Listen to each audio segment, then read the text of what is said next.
Before I start the video, I want to ask you a question. What is the most horrific thing you have experienced in a video game? Is it hiding from a terrifying monster that is trying to catch you? Going up against a seemingly unbeatable opponent? Witnessing psychological horror? Getting jump scared? Or being forced to move forward despite you not wanting to? While these are just a few of many examples, they really show just how many forms horror can take. And even though the concept of horror has been around for who knows how long, it's still a dimension of fiction that to this day is expanded upon. Some horror game developers are always trying their best to find new ways to scare us. And while this isn't a video about discovering a new form of horror, I still want to focus on what I call modern video game horror. So if that sounds interesting to you, then sit tight and listen to me talk about the horror of the evil within.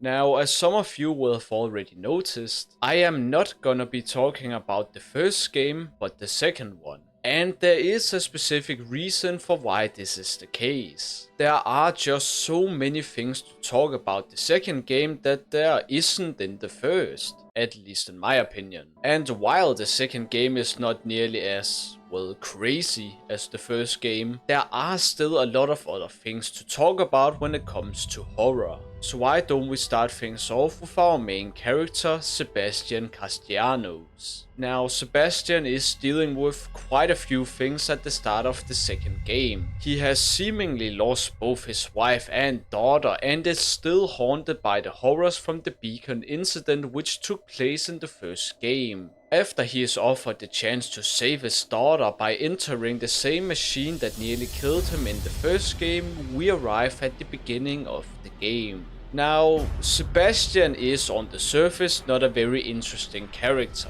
He is a drunk, one-dimensional rage bomb and stays like this for a good chunk of the game. Where his character becomes interesting to talk about is when we take a look at his past and current events. You see, Sebastian is not only a victim but also a survivor of the beacon incident. A supernatural calamity that took place inside a machine called STEM, or a place. I actually don't know what it literally is. The point is that Sebastian experienced terrifying horrors and supernatural events that probably would have made any normal person insane. And he continues to experience these horrors after he enters STEM for the second time. And everything starts with this scene.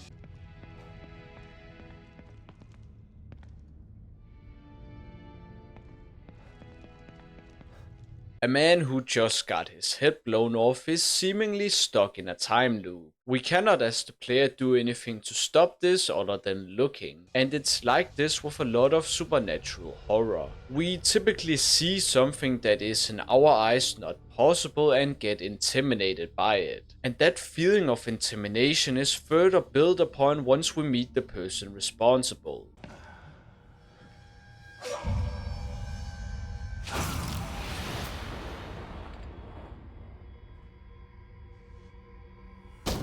This right here is Stefano, a psychopath who is obsessed with unique and totally not disgusting human art. He possesses the ability to teleport and of course freeze time. But where his character really starts to become scary is when he turns obscure through his art. I should say that when I use the word obscure, I am specifically referring to not being able to interpret something, which I think is a pretty reasonable opinion to have in this case, since most of us will not be able to see the beauty in maltreated corpses, which is what Stefano's art is. It's horrible, terrifying, weird, but also in a super wrong way beautiful. It's something you want to look away from whenever you can, but you also cannot help but look at it, because it's obscure, and that's terrifying. Like, imagine witnessing about 100 people getting their heads blown off in a theater only for Stefano to say,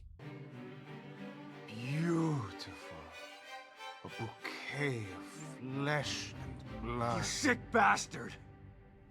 It's a weird moment for sure. And this talk about obscure things doesn't just apply to Stefano, but the entire world of STEM, or I guess Union in this case. The enemies are twisted monsters and the world is a total mess. It's a world that is so different from anything that is physically possible, which makes it hard to understand and terrifying. Like, take this part for example.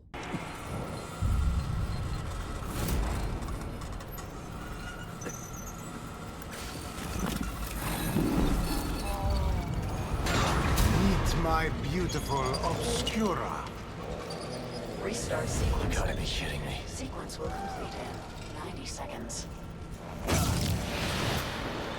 Other than the very fitting name for this thing, almost everything about it makes no sense. Like, why does it look like this? And what is wrong with the sounds coming out of it? And I feel like you can ask these same two questions to every enemy and boss design in this game. I'm sure that some of the designs probably have symbolic means, like a few in the first game also had, but it's overall just a lot to process. And as the world falls more apart the further you get in the game, you start to wonder what all of this does to a person. Sebastian is, for the record, not the best human that has ever lived, but being forced to experience all of these surreal and frightening moments must do something to a person. It's a difficult topic to talk about, so instead of running around in circles confusing both you guys watching and myself, let's instead take a look at some of the supernatural moments in this game. Returning to Stefano, he of course has his two primary abilities, which are teleporting and time freeze. But other than that, he also has the power to summon monsters and warp entire realities. While all of these powers sound very overpowered, they aren't really utilized to their fullest extent. It probably has something to do with the fact that we are playing a video game, but it's still impressive that one man can survive all of this. Stefano is of course still terrifying, but maybe not as much as some of the other characters. Diving into the psychological part of this game, we have to talk about Theodore. His powers consist of mind control and mind manipulation. He basically uses Sebastian's greatest fears against him, which without a doubt is one of the most terrifying powers in this game. He quite literally has the ability to put a person through hell if that is what they fear. Sebastian of course overcomes some of his fears, which allows him to beat Theodore, but you can't help but be grateful about the fact that it isn't your own fears that you're up against. And I think that's one of the very good things about the horror in this game. Because while most of the horror aspects aren't original ideas, they are heavily expanded upon as opposed to other horror games. And I am by no means here to call out horror game developers for not always coming up with new types of horror, because it is difficult. But I think that The Evil Within 2 does a good job when it comes to scaring the player in ways that aren't just cheap jump scares. I think it's about time we moved on to the next topic, which is...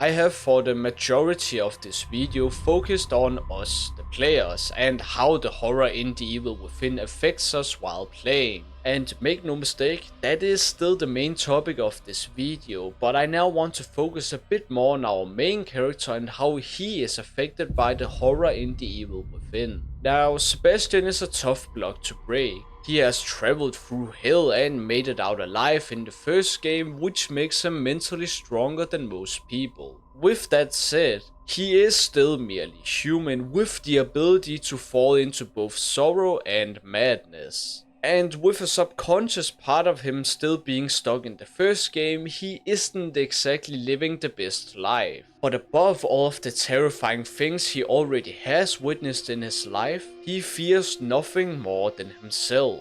He blames himself for not being able to save his daughter when their house burned down. He's afraid of not being able to move on from his past, and is also scared of living in a fake reality like STEM. All of these fears Sebastian are taken advantage of throughout the game. He has to fight through endless hordes of enemies while the few allies he makes inside Union are killed off one by one. He once again becomes a victim to both mental and physical torture as he is hunted down by ghosts or deformed monsters. And you of course cannot forget about the fact that he has to fight and leave his wife behind inside STEM in order to take down the organization responsible for everything in the game. It's actually quite impressive that we don't see more mental breakdowns from our main character, considering all of the things he is dealing with in the game. And on top of all of this, he once again has to face the horrors of the Beacon incident in one of my favorite parts of the game. And it's hard to say anything about Sebastian's mental state after we roll credits. We know that he is happy about getting his daughter back,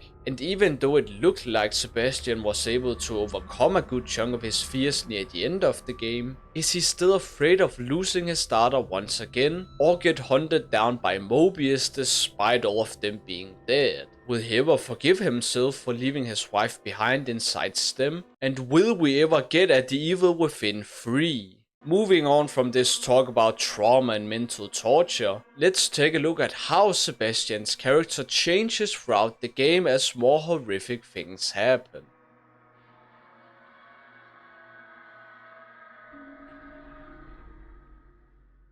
I think it's interesting to see that we start at rock bottom in the beginning of the game and finish at the top in a field of white snow. This is a perfect representation of how Sebastian evolves as a human throughout the game. As we all know, he starts out caring about no one else other than his wife and daughter. And while this remains true until the end of the game, he along the way begins to appreciate the help he gets from the few sane people left inside Union. He finds out that he cannot run from his past and must accept the mistakes he has made along the way in order to move forward.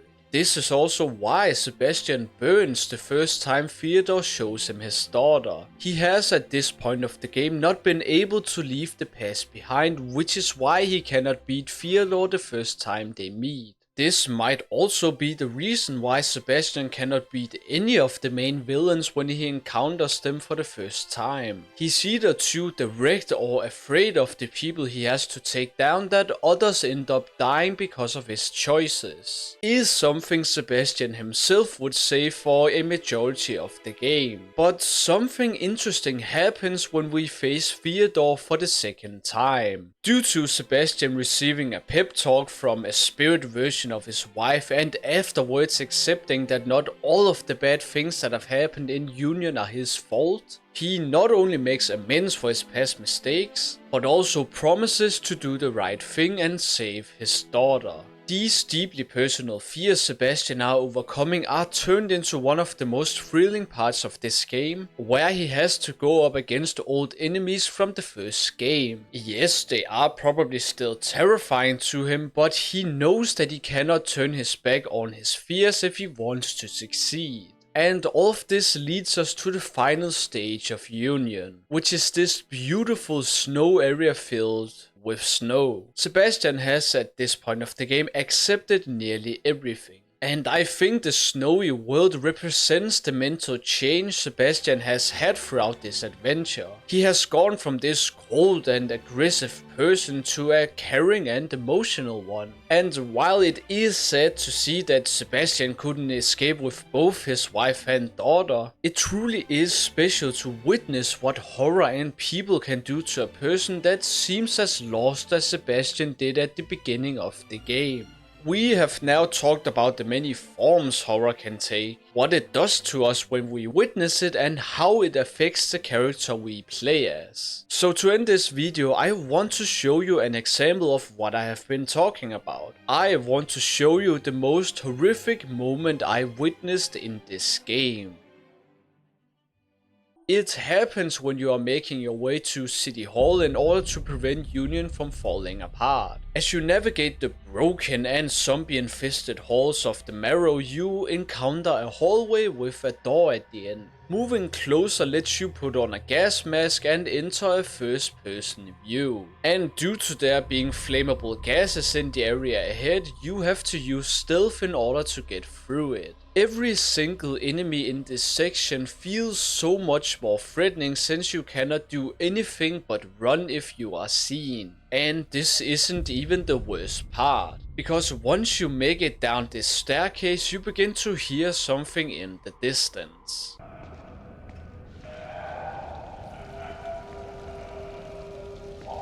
A voice desperately gasping for air is filling the otherwise silent sewer systems. And as you get closer to the source of these sounds, you are met with one of the most creepy and obscure monsters in the game. And this is by no means the only time you see this thing in the game. It actually appears pretty early on in the story, but because of the perspective and setting, it's way more scary this time than any other. Which is why you are both thankful and relieved when you finally make it out of there. It's fascinating to see what a sudden change in gameplay can do to the whole experience. Because I think that this section without the first person perspective and no way to defend yourself would not have been this scary without those two things. It makes the already powerful monster seemingly unbeatable when you remove all the ways to defend yourself.